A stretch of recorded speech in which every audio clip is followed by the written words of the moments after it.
Hello everyone. आज हम करने जा रहे हैं चैप्टर नंबर 32 ऑफ सीआरपीसी। ठीक है, तो इसमें क्या है, इसका जो हेडिंग है वो है execution, suspension, remission and commutation of sentences, chapter number 32 का। और इसके बाद हमने किया था बेल एंड बॉन्ड्स वाला। तो इसमें आते हैं सेक्शन नंबर 413 से लेकर के 434, इसके बाद भी कुछ आता है क्या? हाँ, 435 तक। ठीक है, तो इसको भी ये ऑलरेडी पार्ट्स में A B C D and E. ठीक है, यानी कि टोटल 5 पार्ट्स है। तो अभी हम लोग करेंगे part A, part B and part C. ठीक है, तो पार्ट ए में आता है डेथ सेंटेंसेस। सबसे पहले क्या है, मृत्युदंड। ये जो डेथ सेंटेंसेस है ये ऑलरेडी बहुत बड़े से दे दिया गया है। डेथ सेंटेंसेस सबसे पहले दे दिया गया है। ठीक है, तो इसमें क्या है, डेथ सेंटेंस, फिर इसके बाद जेल इम्प्रिजनमेंट, फिर इसके बाद फाइन, ये 3 इसमें पनिशमेंट्स है। देन डी में आता है general provisions regarding execution, and then E में आता है suspension, remission and commutation of sentences. ठीक है, तो 3 तो हो गई सज़ा की कैटेगरी ऑफ पनिशमेंट्स, एंड बाकी जो 2 बची हैं वो जनरल प्रोविजंस और उसके सस्पेंशन, इनके सस्पेंशन से रिलेटेड है। तो अब देखो, पहला जो पार्ट है इसमें आता है सेक्शन नंबर 413, 414, 415 एंड 416। अब मान लो किसी को डेथ सेंटेंस मिल गई है इधर। ठीक है, तो उसके साथ क्या होगा? अब देखो, डेथ सेंटेंस अगर मिल गई है तो या तो उसका एग्जीक्यूशन होगा या तो पोस्टपोनमेंट होगा। ठीक है, या तो उसको हटा देंगे, किस में? प्रेसिडेंट हटा सकता है। ठीक है, अदरवाइज यहाँ पे क्या है, पोस्टपोनमेंट हो सकता है। पोस्टपोनमेंट कैसे? सबसे पहला तो देखो, पहले एग्जीक्यूशन होगा 413 और 414। Execution of order passed under section, passed under 368, जैसे कि बाय अदर कोर्ट्स। कोई और कोर्ट जब करेगा, कोई पास करेगा, जैसे कोई और कोर्ट क्या करेगा, सजा देगा किसकी? डेथ सेंटेंस, जैसे कि कोर्ट ऑफ सेशन जो है। ठीक है, विद वो किससे पूछेगा? वो हाई कोर्ट से पूछ करके देगा। तो हाई कोर्ट का ऑर्डर, यानी कि इसमें क्या है, order passed under section 368 by other courts का है। ठीक है, देन 416 में क्या है, execution of sentence of death pass by high court. High court ही डेथ सेंटेंस पास कर देता है। ये क्या है, कोर्ट्स के बारे में है, एग्जीक्यूशन बाय कोर्ट्स। ठीक है, अब इसके बाद क्या है, पोस्टपोनमेंट। पोस्टपोनमेंट क्या है? पहला पोस्टपोनमेंट कैसा होगा? Postponement of execution of sentence of death in case of appeal to Supreme Court. इसमें क्या है, सुप्रीम कोर्ट में अपील दे दी गई है। सेकंड क्या है, postponement of capital sentence on pregnant women. अब क्या है, वुमेन के से रिलेटेड, ये किस चीज़ में है? ये आर्टिकल 15 के क्लॉज 3 में आता है। क्यों? Differential treatment. डिफरेंशियल ट्रीटमेंट किस में? प्रेग्नेंट वुमेन को दिया जा रहा है, 416। तो 413 और 414 किस पे हो गया? एग्जीक्यूशन। और 415 और 416 किस पे हो गया? पोस्टपोनमेंट। एग्जीक्यूशन एंड पोस्टपोनमेंट से रिलेटेड। अब हम इसका लिटरेचर करते हैं। पहला सेक्शन जो इसके टॉपिक में आता है वो है 413, यानी कि इसमें क्या आता है, execution of order passed under section 368 when in a case submitted to the high Court. अब कोई केस है, सबमिट किया गया है हाई कोर्ट में for the confirmation of a sentence of death. Sentence of death के कन्फर्मेशन के लिए the court of Session receives the order of confirmation. अब देखो, इसमें क्या है, वर्किंग जो है वो कोर्ट ऑफ सेशन की है। जो लेबर वाले काम करेगा वो कोर्ट ऑफ सेशन ही करेगा, क्योंकि ये क्रिमिनल कोर्ट है। ठीक है, और एग्जीक्यूशन ऑफ द ऑर्डर, जो डेथ सेंटेंस है वो हाई कोर्ट ही कर सकता है। ठीक है, कंफर्म कर सकता है। The court of session receive the order of confirmation और other order of the high court, जो भी ऑर्डर देता है हाई कोर्ट देयर ऑन। फिर इसके बाद क्या करेगा, it shall cause such order to be carried into effect by issuing a warrant और taking such other steps as may be necessary. अब देखो, अगर तुम्हारे पास ऑर्डर आ गया कि ये करो, तो अब उसके पास क्या करोगे? उसके बाद देखो, डेथ सेंटेंस वाले इंसान का वारंट निकालोगे, तुम उसको समन तो नहीं दोगे। ठीक है, नेक्स्ट इसका जो सेक्शन है वो आता है सेक्शन नंबर 414। 414 में आता है execution of sentence of death pass by high Court. अब क्या है, पास करता है, कौन पास करता है? हाई कोर्ट पास करता है एग्जीक्यूशन। अब इसका एग्जीक्यूशन कैसे होगा? क्या है, when a sentence of death is pass bye the high court in appeal. अब हाई कोर्ट पहला तो वो ऑर्डर कंफर्म करता है, वो ऑर्डर वो आता है हाई कोर्ट के पास कि ये सेंटेंस दे दे क्या। अब दूसरा आता है अपील के थ्रू या फिर रिवीजन के through. The court of Session shall on receiving the order of the high Court cause the sentence to be carried into effect by issuing a warrant. अब देखो, इन दोनों में क्या है, वारंट इशू हो रहा है। ठीक है, तो हम इसमें लिख लेते हैं, कोर्ट्स क्या करेंगे, वारंट इशू करेंगे, है ना।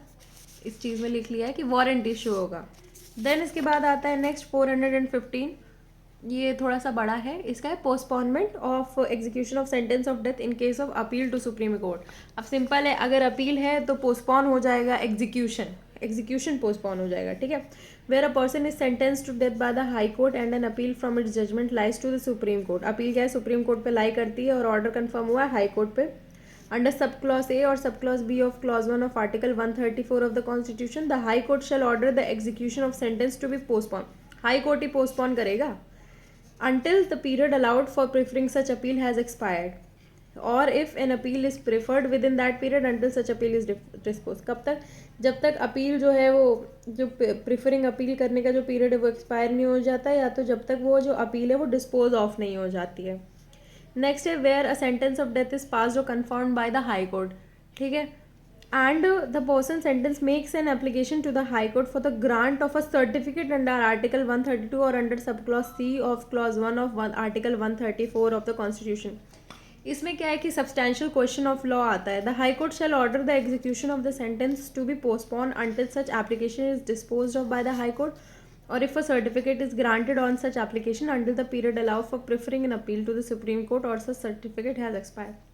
इसमें सर्टिफिकेट चाहिए इनको किस चीज़ का, कि ठीक है अपील करना है, क्यों, सब्सटेंशियल क्वेश्चन ऑफ लॉ है। ऊपर वाले में क्या है कि अपीलेबल है वो, तो अपील करने का जो टाइम पीरियड है उस चीज़ से रिलेटेड है। इसमें क्या है, अपील की एप्लीकेशन डालनी है किस पे, सब्सटेंशियल क्वेश्चन ऑफ लॉ पे।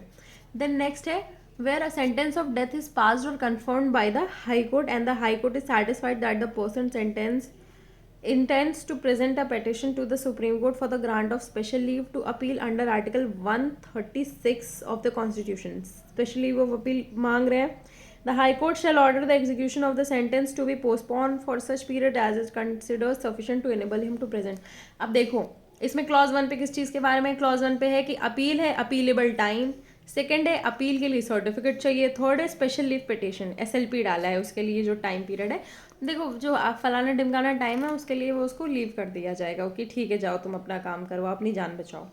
देन नेक्स्ट है 416 postponement of capital sentence on pregnant women if a women sentence to death is found to be pregnant, ठीक है। The high Court shall commute the sentence to imprisonment for life. अब क्या है इसमें commutation है ये, ठीक है, तो इसमें लिख लेंगे सेक्शन नंबर जो 416 है, ये 416 है, इसमें कम्यूटेशन, ठीक है। कम्यूटेशन लिखा है, अच्छे से नहीं लिखा है पर आप अपने में कहीं कुछ लिख रहे हो तो उसमें कम्यूटेशन लिख लीजिएगा। ये दिख रहा है section number 416 postponement of capital sentence on pregnant women.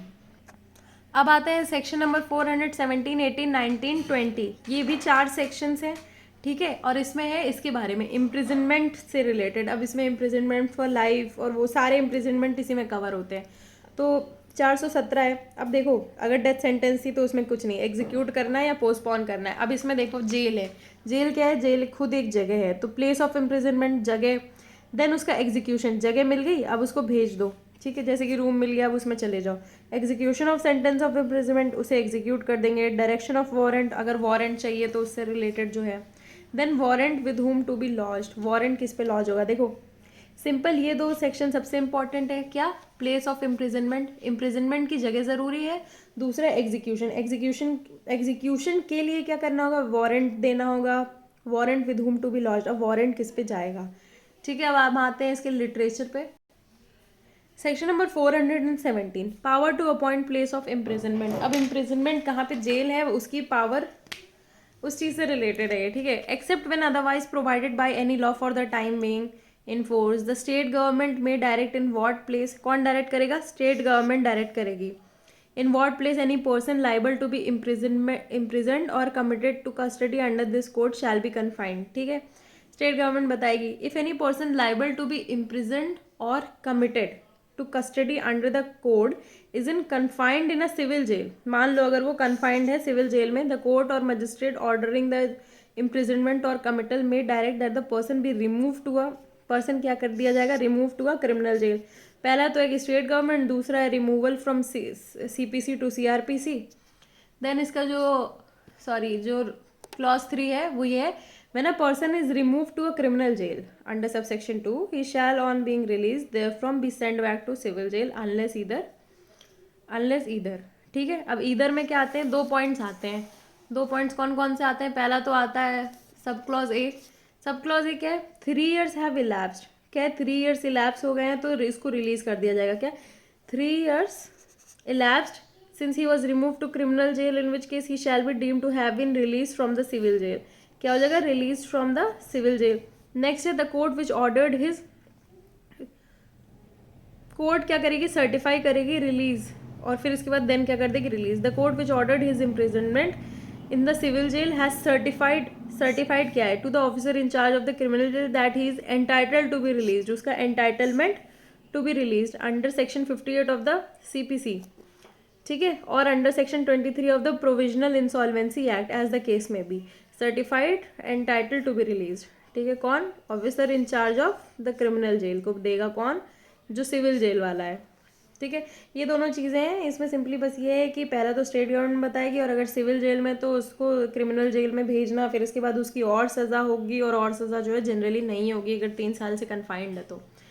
Then आता है सेक्शन नंबर 418। 418 में है execution of sentence of imprisonment jail where the accused is sentence to imprisonment for life, क्या है, इम्प्रिजनमेंट फॉर लाइफ और imprisonment for a term in case other than those provided by section 413। 413 में जो provided है उसके अलावा, 413 में क्या है, मौत की सज़ा, उसके अलावा, ठीक है। द कोर्ट पासिंग, इसमें इम्प्रिजनमेंट फॉर टर्म, मौत की सज़ा के अलावा, the court passing the sentence shall forth forward a warrant to the jail, क्या करेगी, फॉरवर्ड अ वारंट जेल में, और other places in which he is or is to be confined, and unless the accused is already confined in such jail or other place shall forward him to such jail or other place with the warrant।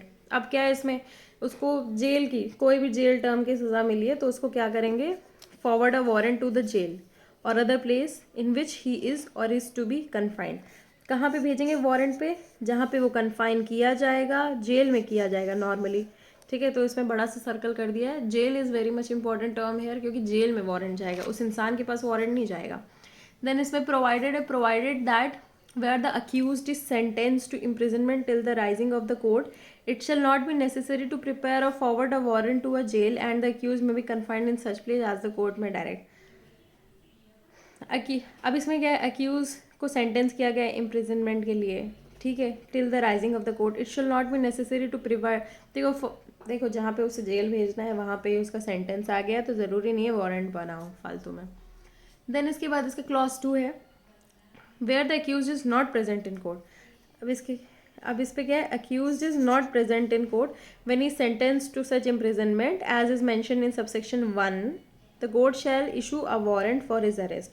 इसमें क्या है, court present है और को warrant किसको दे दिया, warrant बना करके उन्होंने दे दिया जेल वाले को, जेल अधिकारी को, थाना अध्यक्ष को, ठीक है। अब इसमें क्या है, प्रेजेंट नहीं है, when he is sentenced to such imprisonment as is mentioned in subsection 1 the court shall issue a warrant for his arrest। अब कोर्ट क्या करेगा, issue a warrant for his arrest, अब ये थाना अध्यक्ष को नहीं देगा, for the purpose of forwarding him to jail or other places in which he is to be confined and in such case the sentence shall commence on the date of his arrest,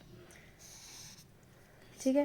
पहला तो क्या है कि वो वहीं court में उसको सज़ा सुना दी गई, जो मूवीज़ में नहीं दिखाते कि हथकड़ियाँ पहना के वहीं से उसे ले गए, इसमें क्या है, वहाँ पे नहीं है, कहीं और है, दूसरी जगह पर है, तो वारंट इधर भी आएगा, वारंट इशू किया जाएगा इधर सब इंस्पेक्टर की पोस्ट से लेकर के ऊपर की पोस्ट तक के किसी के भी लिए, ताकि वो उसे अरेस्ट करके लाए। अरेस्ट की जिसके पास वो होगी रिस्पॉन्सिबिलिटी राइट्स वही करेगा अरेस्ट। देन आते हैं 419 पे, direction of warrant for execution. अब क्या है, वारंट फॉर किस चीज़ के लिए, एग्जीक्यूशन वारंट, ठीक है। For warrant for the execution of a sentence of imprisonment shall be directed to the officer in charge of the jail. देखो वारंट उधर खेल लिया, अब वारंट किसको देना है ये बता रहे हैं, और other places in with the prisoner is to be confined, ठीक है।